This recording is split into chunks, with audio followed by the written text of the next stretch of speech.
Go make sure.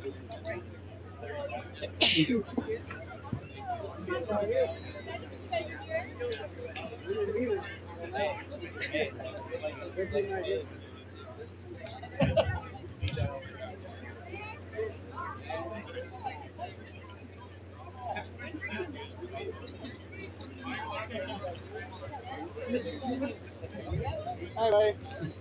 I'm good. It's one of the better ones. Julian Lannister.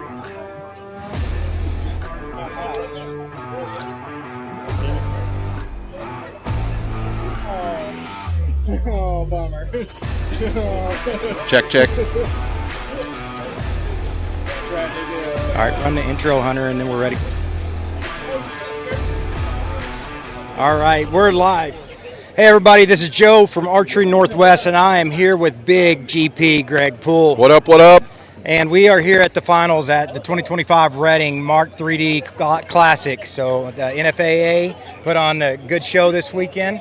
And Greg, how'd it go? You were out there on the course. Well, it sucked for me, but that's not the point. And so I know a lot of things, all things being created equal. This weekend's weather, except for today, of course, it was really windy. But I got to say, I spent $500 on KUIU rain gear last week in preparation and didn't need it, which I'm not hating on. I would have literally set $500 on fire to not shoot in the rain until today, Right. In which case I have made an executive decision, Joe. I'll rather shoot in the rain than today's wind. You know, I was thinking that yesterday when we talked about it. So the best way to fight off rain is to buy rain gear, you know, and umbrellas, which you did. But I'll tell you how windy it was. I know we were getting gusts predicted up to in the mid-30s, but a tree fell right behind the 88-yard mark, Yes. Cracking like a fireworks going off, and it dropped a big old oak tree. So it was putting it down. Our booth at Archery World's just trashed. We broke canopies, everything else. So I would agree. I would rather shoot in the rain versus that wind today. 100%. That was absolutely wild. But the thing that really amazes me is, of course, number one, we had clear skies, no rain, great temperatures all 3 days, which for those of you that were here the last couple years, or those of you that watched the Archery Northwest stuff previously, that's a good thing. The wind, of course, not so stellar, but even with the wind, we still had some incredible shooting. Of course, Paige, a.k.a. Stitches Pierce, for those of you that haven't been following Paige's new surgery channel on her stories and stuff, Paige took herself a tumble today. She was actually going to walk across a metal grated bridge, and she had only half tied her boots, so she had big loops. And one of the loops from her right boot caught one of the clips from her left boot, and she went falling down, ended up having to get like 27 stitches. She comes out here. She, by the way, she only dropped one the rest of that day. I know it. And so she comes out today, only drops two. She wins outright for like the 10th or 11th time at a 15:30, which is absolutely incredible. But with today's wind, and I mean, obviously what Paige did is unprecedented. She has, I mean, she's literally out there walking like a pirate. But Stephan Hansen, who, let's just be honest, folks, for any of you that have been watching, Stephan Hansen always shoots one of the highest qualification scores there is. But the last several years, because competition's got so tight, he just hasn't necessarily been able to close the deal. But he comes in here this weekend with today's wind, gets it done, drops two today, ends up winning outright at a 15:38. So he kind of got that monkey off his back. I went up there and said hi to him and stuff. We'll talk to him after the fact, but he still has a team shoot off and whatnot. But Stephan Hansen and Paige Pierce are your 2025 pro men and women's champion at the NFAA 3D Mark Nationals. I know, and it just amazes me. And I can't even imagine shooting in the wind they did today because they didn't have easy shots. No one did. No, they didn't. Stephan, I know that he had a 77. He had some long shots today. Yes. And I don't care how long you wait. The average wind was still 10 miles an hour. You know, Right. so and it was switching, and it's doing that right now. I mean, it's calmed down a little. It's probably 5 to 8 miles an hour right now. They're still going to have a go at it. Well, dude, I'm telling you, right now at 88 yards, this shoot-off is right going to be interesting. All right, Heather's up here. We need to get these papers in order. I'm not sure which order she's going to do them in, but let me see who's up here first. So that looks like oh, that's Isabel. It yep. looks like I think I think this is going to be teams, I believe. And maybe it's going to be a tie on individual women pro. But is that Kaylee or Isabel? It's the twins, if you don't know, so it's hard to tell them apart when they're a little bit away. Well, Isabel won second outright. There is a tie. Oh, I see what it is. This is a tie for fifth in the women's pro individual at 15-18. All right, so they're going to break that tie first. And this is Kaylee or Isabel? This is Kaylee. Okay, Kaylee. I can't tell them apart either. Yeah, if you're 20 yards away, unless you grew up with them, you can't tell them apart. But I can be 20 feet away, Uh-oh. and I can't. And I'm like, I can't tell either one of them, and I can't tell you which. Seems to. This is my unit of measure. I got 4 daughters. One of them seems to do their hair fancier and more often than the other. That's about the extent. That's about all I got. Yeah. So I'm going to literally make them start wearing name tags. Well, all I do is I'll walk up and ask who you are before I start talking to them. All right. Because I'm going to get it wrong half the time anyway. Exactly. So basically, for those of you watching, and hopefully here at the Archery Northwest, we're going to be able to actually show you shooters and dots at the same time here. But basically what we're looking at is 88 yards. You see the orange dot. So the orange is 11, the big ring is a 10, obviously the body is an 8. This is a 1 arrow closest to center. Is that a 5-inch dot? It's about that, maybe a little bit over, like 5 1/4 or so. 5 1/4 inches at 88 yards. So board well let down. Kaylee at full draw, fires. She is about 4 1/2, 5 inches off at 5 o'clock. And Boardwell stroked it. So Caitlin Boardwell is going to take 5th place at the 2025 NFAA 3D Mark Nationals and, of course, the Western Trail Shoot. And then after that, we have some more. We got Tanya Gellantine and Cassidy Cox tied at 15-25, and they will be shooting off for 3rd and 4th. I don't know, man. Shooting off against Tanya Gellantine is that's kind of a tall order. She absolutely. Yeah, I know it. It's impressive. Here they come. So our attendance this weekend was right about 1,354. For those of you wondering, that, you know, obviously this shoot has went up and down. We've had as many as like almost 1,800, but that tended to kind of overwhelm the range and the resources. So, for my opinion, and I've been coming here for a while, I think anywhere from 1,300 to 1,500 is the prime number for getting off the courses in relative time. And we're at full draw here. We got Tanya Gellantine and Cassidy Cox. Tanya away. Cassidy Cox hits a 9 o'clock tweener. So it looks like Tanya Gellantine just missed the dot right, and Cassidy Cox hit a solid 9 o'clock tweener. So Cassidy Cox is going to take 3rd. Tanya Gellantine will take 4th at the 2025 NFAA 3D Mark Nationals. So yeah, I mean, as far as participation goes, I don't know how much you guys can see it, but everybody's kind of starting to gather around here. That's one of the great things about this shoot, Joe, is this is easily the most social event in the entire country. Definitely. You know, out in the field, I mean, people are making their way up to it right now as they're hearing the mic go off. There's probably 500-600 people still here just to watch the shoot off. They're giving Paige her flowers. Absolutely. So they're giving Paige her flowers there. I got all the papers here ready. Oh, by the way, Rob Morgan, longtime pro, he wins the senior outright at 15-28. That is Rob can shoot. That is a shooting score. There is a tie for 4th and 5th between Darren Delosier and Paul Penrod at 15-18 in the senior, but we will see. Bill's up there too. What are we looking at? So we also have a tie for, it looks like, 7th and 8th at 15-15. Clayton Moore and Bill Drake. So I can move that piece of paper to the back. So here we go. Looks like a couple of Hoyts to me, doesn't it? It does. Bill just recently switched over to a Hoyt at the end of last year, I think. He did. And Bill's come on strong the last few years. He became super tough, especially indoors. Yeah. But, I mean, he shoots outdoors great, too. But yeah, absolutely. Here we go. Clayton Moore versus Bill Drake, 88 yards. Clayton Shoots, that's about 6 inches straight left, so all Bill needs to do is get this even relatively closest to the dot, and that wind, he's going to take 7. That wind just hit us at the back, and if you're looking at, you can't see it from your angle, but there's some blue striping tape that'll blow and change the way it flutters, you know, when 100%. the wind hits you, and now the wind's coming back to the way it was right before that shot was taken. Right. So if he was aiming off left, it cost him a little bit more. Well, all I got to say is all of these shooters in this shoot-off had better be thanking their lucky stars that it wasn't blowing like it was a couple hours ago. Yeah. Oh, I'm going to give that to dead Bill low. Drake.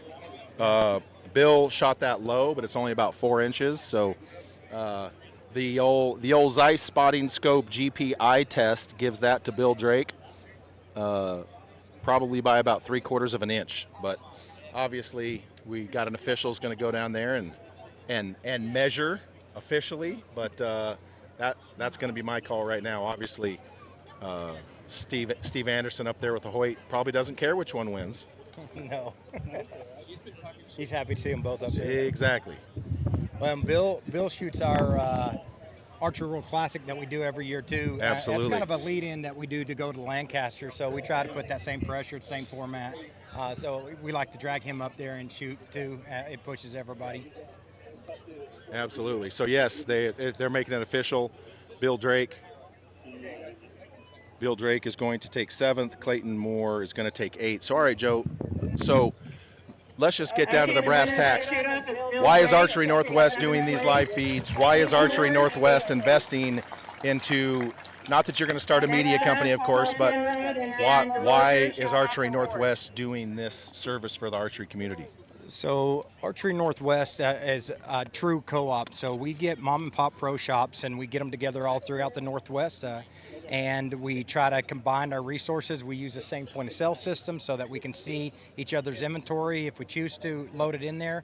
That way we can provide faster service for customers, getting stuff from the East Coast and sending that money to the East Coast and waiting an extra period of time. We're tired of doing that. So right now we got 7 to 9 shops in the co-op that we look in. If we don't have it, we look at each other first and then we pull it in, get it to the customer in 2 to 3 days. It really makes sense for us to do that for the customer, and we split the margins so that we know what to restock. We get that done. All right, here we go.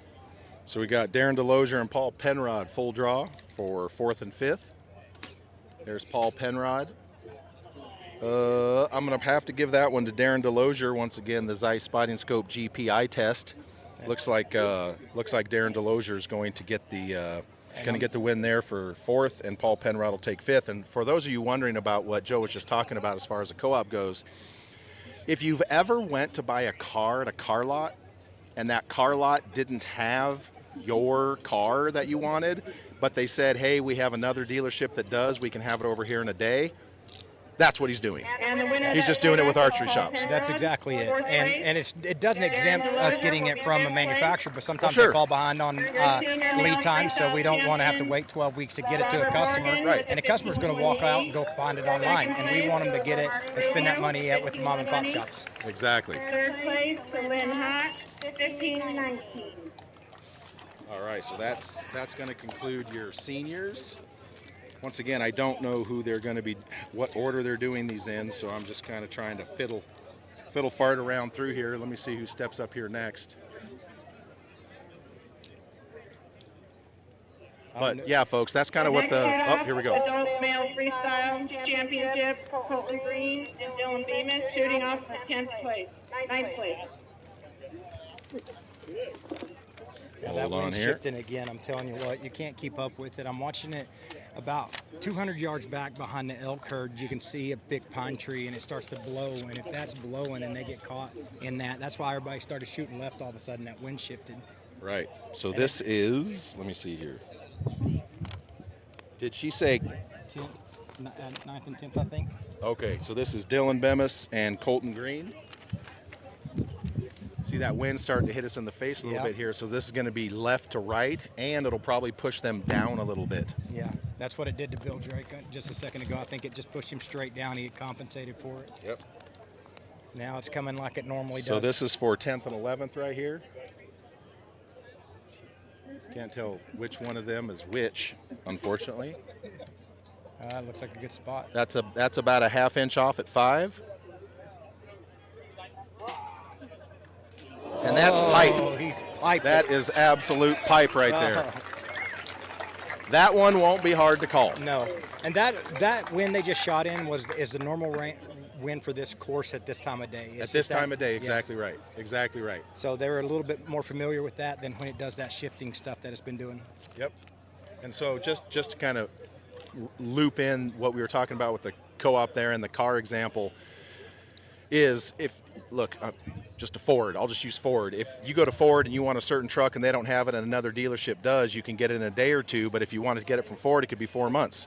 And in archery, with what we've seen with some of these lead times and stuff, basically what Joe and Archery Northwest are doing is just trying to facilitate the customer getting the product in their hand from a brick and mortar faster. Okay, the winner of that shoot-off was Dylan Bemis. And for those of you wondering, it doesn't affect if you're the customer, it doesn't affect your price. Tim Jesnick and Roland Deason. Here we go. Tim, the big tall homie from Slovenia. Nice kid. Is that a ninja he's shooting against? That is Roland Deason. He made the shoot off in Vegas too. And I remember he did. He had the same Karate Kid headband there as well. That's right. He's gonna. I'm sure if he wins this, he's gonna do some sort of a sprouting crane stance or some sort of a fancy move. He's gonna have to have his wits about him because Tim can shoot, and he's a big old long-drawed kid. He's about my height, but 32-inch draw, so he's got a little bit of that speed going for him. So a good letdown. Smart when move just there. Shifted. Well, You see the dust come up off the ground. I was going to say they were literally in the middle of a dirt little whirlwind right there. So the wind is definitely picking up. And that big pine tree back there is blowing real hard again. It's going to come in right at the wrong time for them because they're going to go to full draw right now. Yep. So obviously we've seen Tim make the shoot off in Vegas. We've seen Tim around a little bit. He does the World Cup stuff. But Roland Deason, of course, has just kind of been coming on, and he just shows up with his bow, shoots good scores, and wears his headband. All right, here we go. There's Tim. Oh, and that looks like it's going to be Roland Deason with a 3 o'clock tweener for the dub for 7th. So Roland Deason's going to take 7th. Tim Jevslik's going to take 8. Roland's from Iowa, of course. As I said, Tim is from Slovenia, so it's actually kind of cool, man.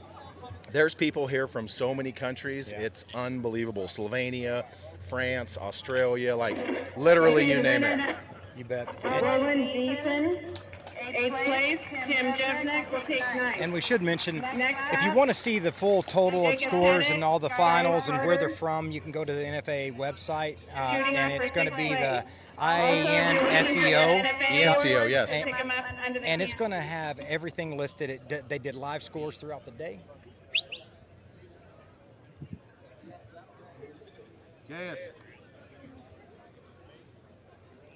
Greg's giving him. That's the intent. That is shooting your shot with intent, and that's one of Gaius's little mantras. Is when you're doing this, you need to do it with intent. You're not just shooting arrows to shoot arrows. Right. You're shooting arrows with intent. So here we go. Gaius is going to get this shot off quick. Yep. Just hung the dot at 6:30, 7 o'clock. And Jacob Pettit shoots an 8 right. So Gaius Carter is going to take 6th at the 2025 NFAA 3D Mark Nationals, and Jacob Pettit's going to take 7th. That surprised Pettit a little bit, and the crowd. I think you got a little bit of whoa. Right. Well, I had to shift my. I love Jacob. He's one of my boys, but I had to shift my eyes in the spotting scope because I didn't see it hit. I'm telling you. Which I'm not judging. I shot this thing in the neck the other day. I shot this thing in the neck, so here we go. This is going to be a good one, and let me tell you something here. Louis Price missed one today at 16 yards in the wind. I'm telling you what, I've loved watching Louis, shoot. I've shot with him up here a lot of times. I've shot with him in Lancaster, and he's done nothing but encourage me. He holds his, Oh yeah. He's just like. He's just Great one of kid. my favorites. Dude, and I love seeing him climb. I love him. His dad, Mike, is the bomb. Hopefully, Mike's healing up and everything's getting back into shape. And then, of course, Taylor Spoolstra shot the first 2 days clean. Yeah. But Louis missed a 16-yarder today, so he would have been shooting off for first if he had not missed that 16-yarder. I bet he's kicking himself a little bit. That's what I'm saying. Yeah. That's what I'm saying. And so he will definitely get his arrow off first because that's how Louis Price rolls. Ain't no shame. And And that's a spot at 10 o'clock, one shaft in. Here comes Kyle Douglas. We got 2 Hoyts and a Matthews. Long hold for Kyle. That's usually not how Kyle rolls. He usually gets it on and gets it gone, and he's about 5 inches low. Yeah, he held that much longer than he normally does. 100%. And so for those of you wondering, pros are human too.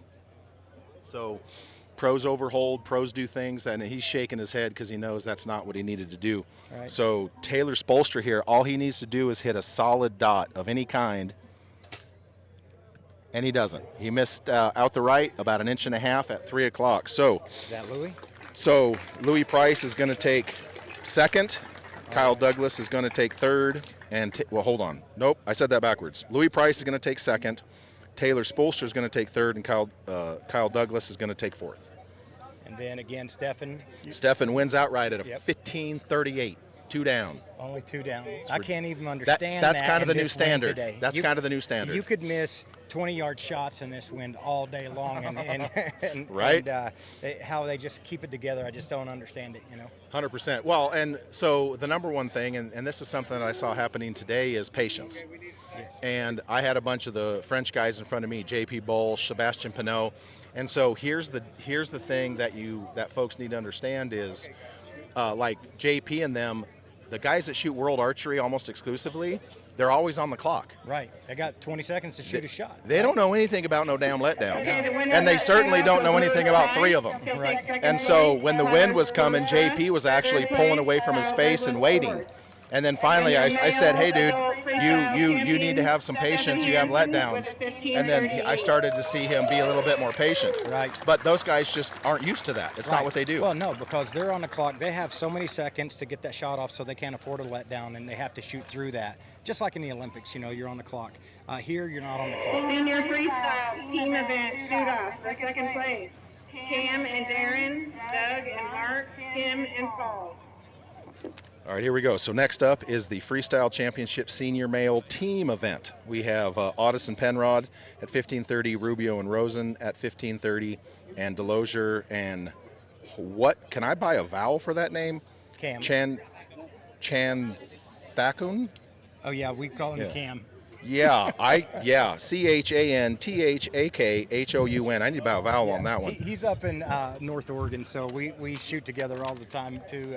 He shoots out of G4 archery over there, so he's a great shot too. Absolutely. He's got a great last name. I can't pronounce it, but we just call him Cam.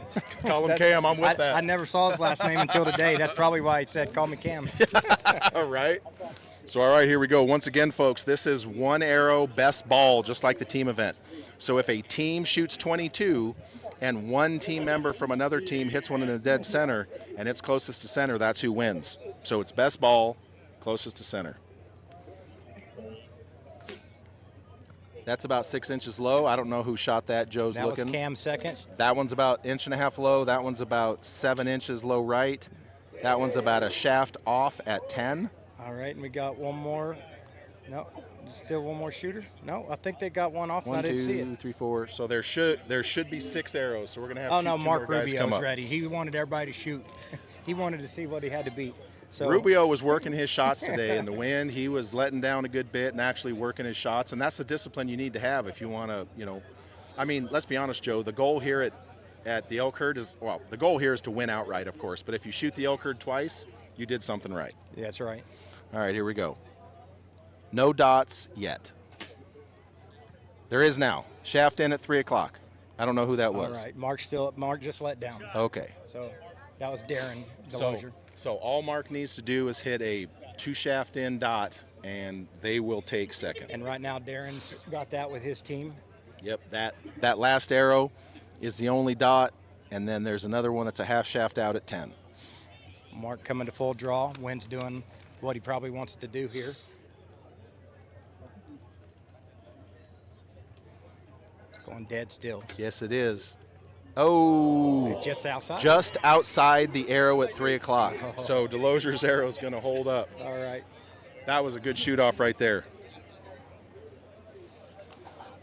There's been years when it's really still this time of day and the shoot-offs are happening. Everybody's just pounding a dot. This is just not one of those days. No. So if you're hitting a dot today, you're doing something really right. 100%. Well, and like I was saying earlier, they're lucky it wasn't doing what it was doing a couple hours ago. Right, and here it comes Because again. this is by today's standards, we would definitely call this tame. Yeah. There's no question. Well, I'm telling you, the trees fell. You know, you have big 30, 40-foot trees fell. We lost canopies. You know, Right. stuff was lifting off like it was on the Wizard of Oz. So Here comes Here it some. comes, Like yeah. that we're feeling right now. That's what we were feeling. and it's all going to day. watch this dust around down at the targets. or around us. Yeah. That tastes gritty, Joe. Yeah. That's Tastes like redding dirt right up in your California. teeth for you. Yeah. We can take that back to Oregon with us.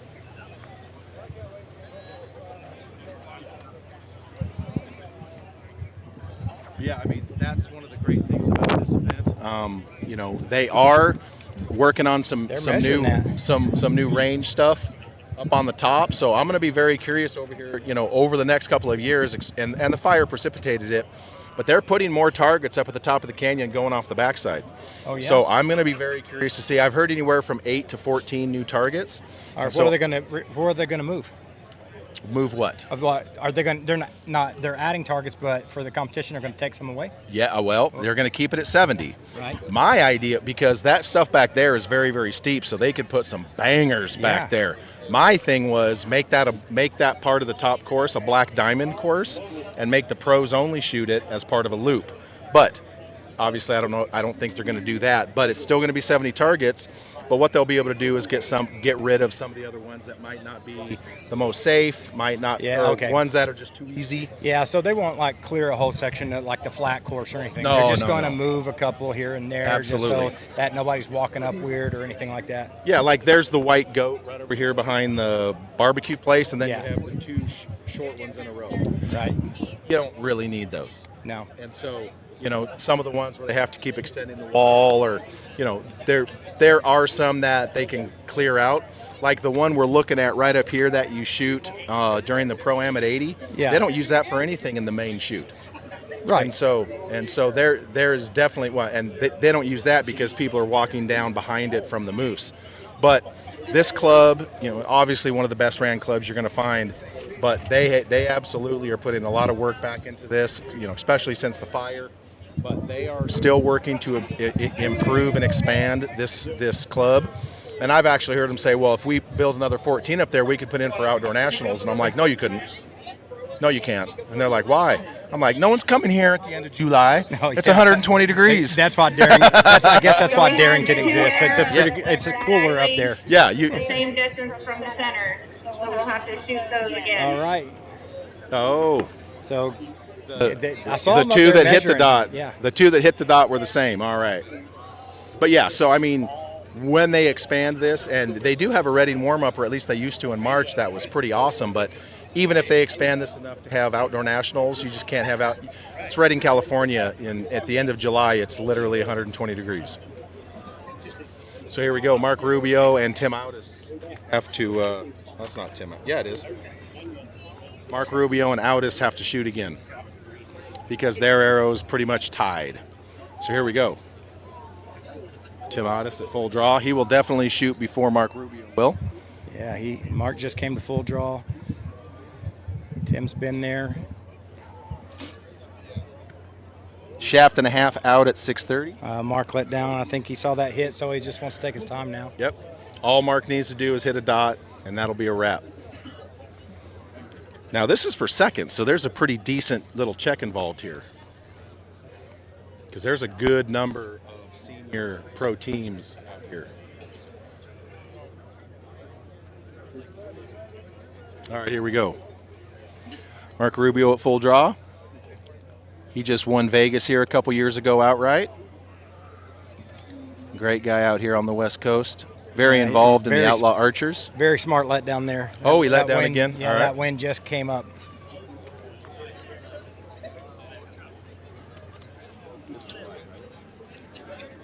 All right, everybody that's watching this, be sure to like and share this live feed so your friends can tune in. We can spread the word. I mean, Archery Northwest is doing this on their own dime. It's not a sponsorship thing. Obviously, Joe just asked me to come over here and spread hate and discontent and spit fire on the live feed with them, so I'm happy to do so. But like and share this live feed so everybody can tune in. And kind of recognize what Archery Northwest is doing to try to promote archery in the Pacific Northwest and everywhere, actually. Here we go, Mark Rubio.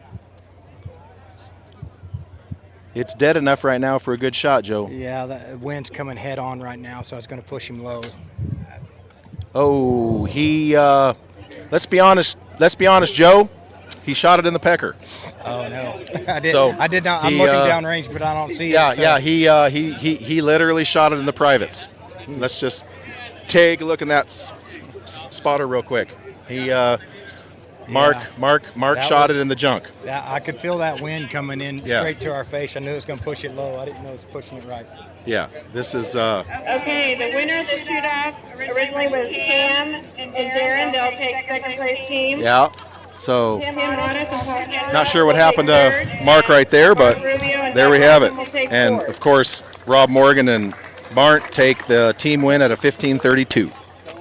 All right. And I want to do a quick shout out for Jeff Nelson. He couldn't make it. He just is recovering from being sick, so he's usually here. So a lot of people signed a T-shirt for him that we're going to give to him. So we appreciate him and everything he's done too. There you go. Bodie Turner, Lewis right. Price, and Jonathan Scott. So here comes the pro teams. Yeah, we got a bunch A of ties three-way here. tie, I think they're going to shoot. So we have a three-way tie for 11th, 12th, and 13th. We have a four-way tie for 7, 8, 9, 10. 5th and 6th is decided, and then we have a four-way tie for first. And they're going to shoot them all, as many as they can get on the line at once, or what? That's only first. It's looking like they're only shooting off first, Yeah, I think from what I can see. Yeah, because that's Louie and Stephan up there, so they're tied Yep. for first. So Okay, it should well, just be them. so they're just shooting off And then first, one which more. is Hansen and Lutz, Lee and Spoolstra, Pettit and Turner, and Price and Scott at a 15:39. And Louis Price already shot. Louis just missed. The next one was a 3 o'clock tweener. They're gone. I couldn't tell who shot first. I turned my back for a second. All right, you watch them. I'll watch that. That's an inch out at 3. That was the guy up there next to Bodie. All right. That was Pettit up there by Bodie. So he fired that, and Bodie's going to go to school off that. So I'll watch the spotter. All right. All of their heights are perfect. And Bodie- That's a solid that was inside-out Bodie. exit That was 3. Bodie. Inside-out exit 3. And That one's 3 inches don't out know at who 3. he was. White Hoyt. All right, Lutz coming back, full draw. Lutz.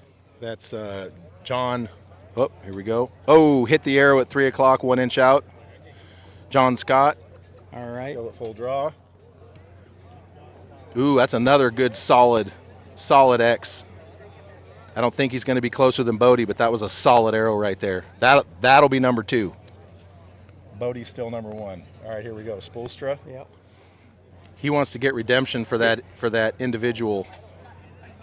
Ooh, another solid tweener at 6.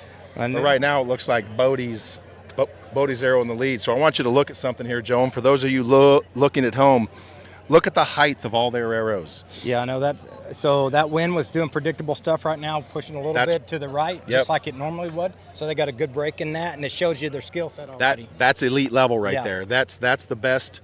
I mean, and look, folks, this is the only event that has the team event. Folks love it. It's great fun. Let's be honest, Joe, they come here to win the individual. That's where the money is.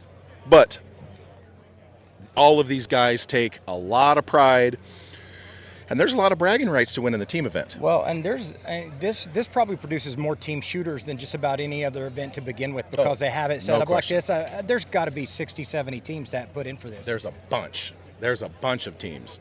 And so, this is just for fun, of course, but guys love it. Look at Pettit and Bodie up there giving fist bumps and whatnot. So And they I think Bodie got 5th overall.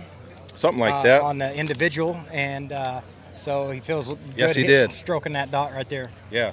He dropped 4. He dropped 3 the first day. Yeah, and he cleaned the second. Yeah, well, he came out on day 1. I mean, let's be honest here, folks. Let's put Bodie Turner on blast a little bit, because, 1, he likes it and he deserves it. He came out the first day shooting a 33-inch stabilizer. Yeah. And he thought it was working good for him. He took some weight off. Basically, what he thought he was going to do was lower his mass weight, extend his lever arm, and he would have the same fulcrum and the same amount of management over the bow. That turned out not to be the case. Right. I heard him talking to you about that after day 1, and Correct. you were going over some of those things. And of course, I know you know about that. So explain that going from a 33 to a 30, and then what Bodie was going to do by day 2, and he did. Right. So basically, his thought process was to reduce his mass weight, go to a longer bar, less mass weight, and it would effectively give him a similar amount of leverage. The problem is that changes where the fulcrum is, with a 33-inch front, and I don't know if he's running a 12 or a 15-inch back, but the fulcrum being where the entire system balances in your hand. And your team champion for male freestyle is Jacob Pettit. And There we go. It's official. Arrow was closest to the middle. Yep.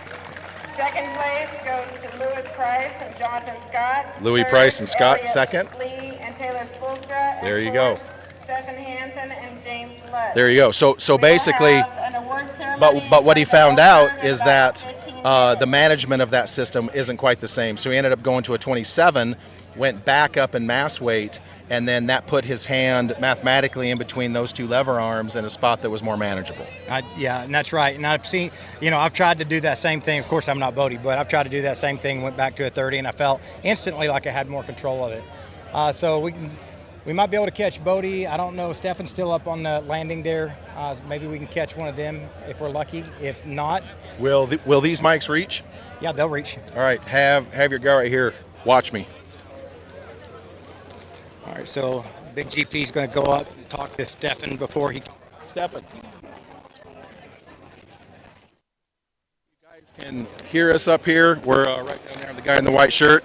We're here with Archery Northwest, but this is for, obviously for any of you following archery he's been doing this a long time, even though he doesn't look like it. Yes, some folks can stop for pictures right in the middle, but Stephan, you have historically shot some of the highest qualification scores that the sport's ever seen. Last couple years, as the competition level has been coming up, you're always in the hunt. But this event in particular, to come in here 2 down, win it outright, tell us how that feels. Oh, it was great. The first 2 days I just had no really mistakes, like big mistakes to miss one. Today I knew it was going to be tough. I thought it was going to be harder actually because the wind. But I mean, this one was impossible for us to 22. Like, it was so windy when we shot this one. I was honestly just lucky to hit one of them.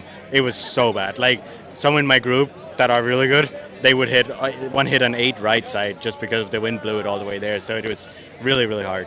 But the other ones just took my time, waited for the right moment, shot a good shot, and hit the long ones. I missed the last one, but I didn't really care. I knew I just had to shoot a 10 to win, and I just shot it and whatever. There you go. Well, congratulations. This has been a long time coming. Like I said, you have been at the top of the male pro division for a lot of years, and for folks that see you make it and with these big qualification scores and then maybe not win, don't necessarily understand what it takes to get over that final hump. So congratulations on that. But before I let you go, let's talk Olympics.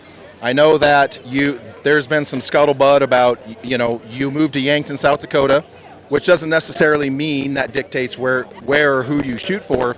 But with mixed team making it in the Olympics in LA 2028, what can you tell us about your eligibility and your intent on where you will, what country you will be competing for a spot? You need to have a passport, and that would be impossible to get in time. So I can only do it for Denmark. So there's not really any discussion if I want.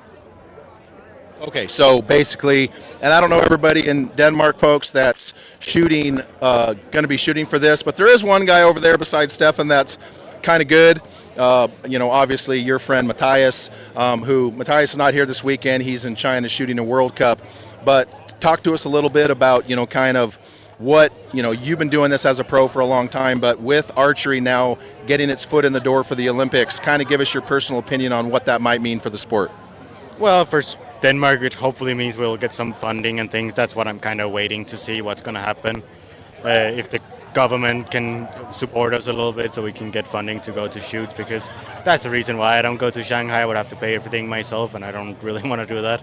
So for that, it will help. And just for of compound archery in particular, like it'll be better, because everybody is asking, when are you going to go to Olympics and all of this? Now we actually have a chance to go.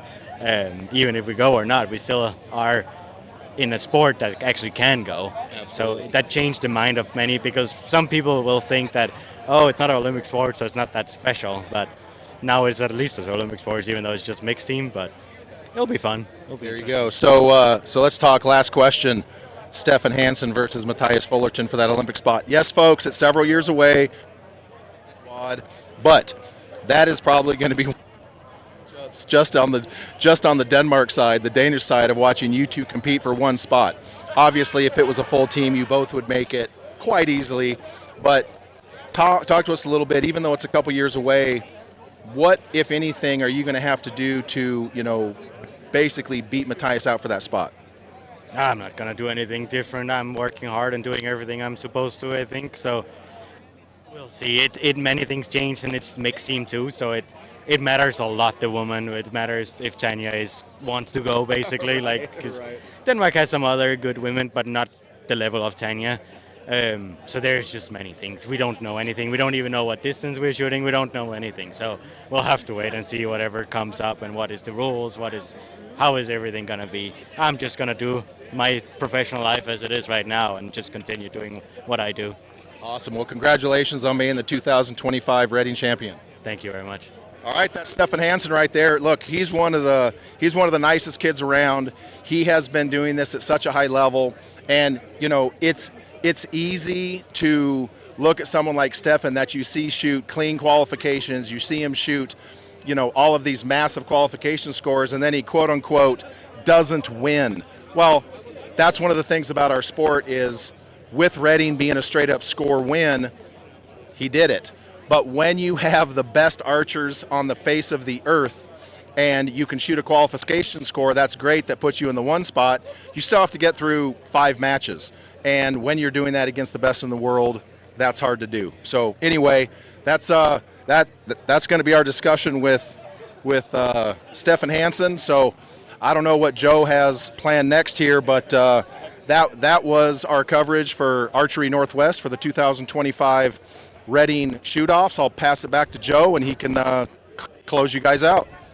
All right, guys. So what we're going to do right now, they're getting the podium ready for everyone. So we're going to go to a quick break, and then we're going to get ready for the podium finishes. And there's usually a little bit of cool stuff that happens around the elk for those winners that can climb up on it. And when I was talking to Paige earlier, I was asking her what she was going to do this year because she's probably not getting up on its back like she did last year. She'll find a way. You want to bet? She'll be up there. So I asked her that, and I was like, I don't know if you're going to hug it or what, but I don't see you getting up there this year. Last year, she was one-footed off of his back. I'll lift her up on it if we need to. All right, so we're going to take a quick break.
They don't even look at any other dot out. They are completely different.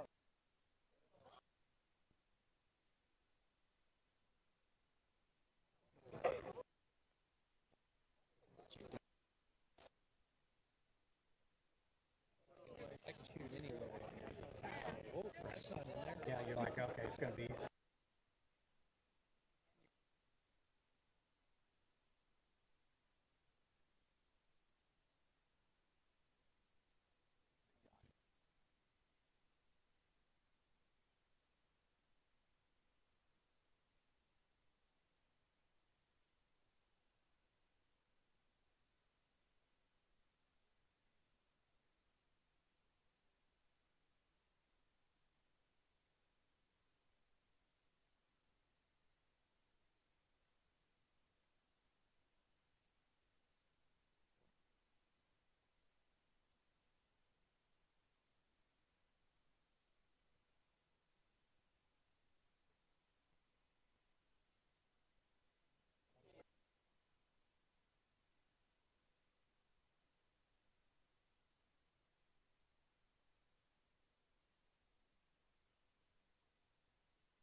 So this is the Freestyle Championship Senior Males.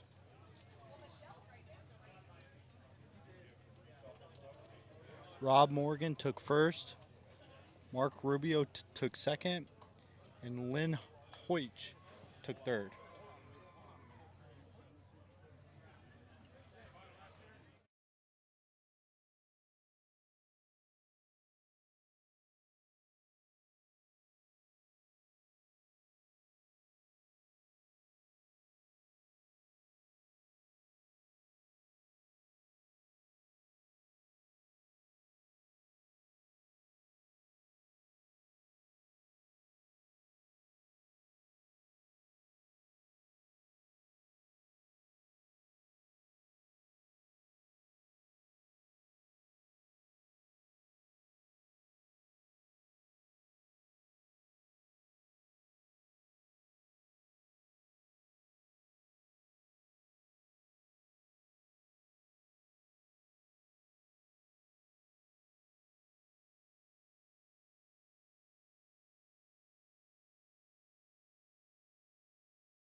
Hoyt, Matthews, and Elite.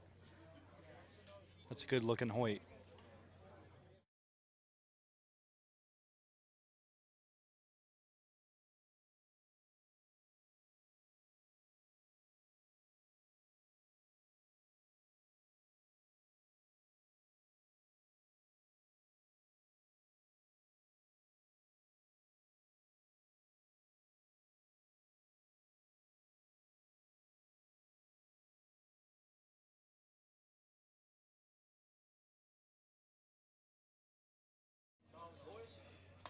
Freestyle Championship Adult Male. Stephan Hansen took first, Kyle Douglas took second. Oh, excuse me. Louis Price took second, and Taylor Spoelstra took third.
That was the Barebow Recurve Championship Adult Male Teams.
This is Freestyle Championship Adult Male Teams.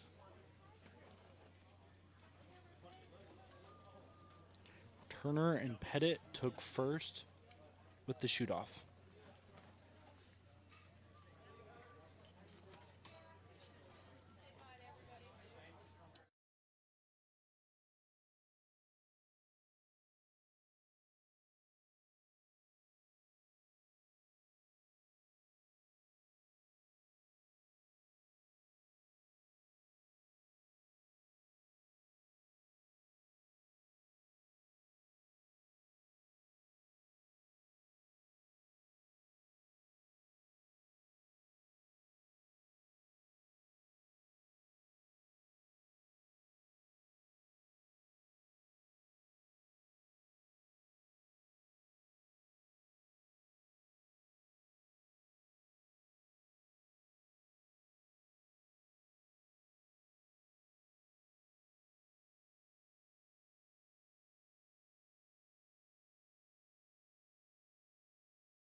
Thanks everyone for tuning in. That is the wrap of our live stream for the 2025 NFAA marked 3D championships. Thank you.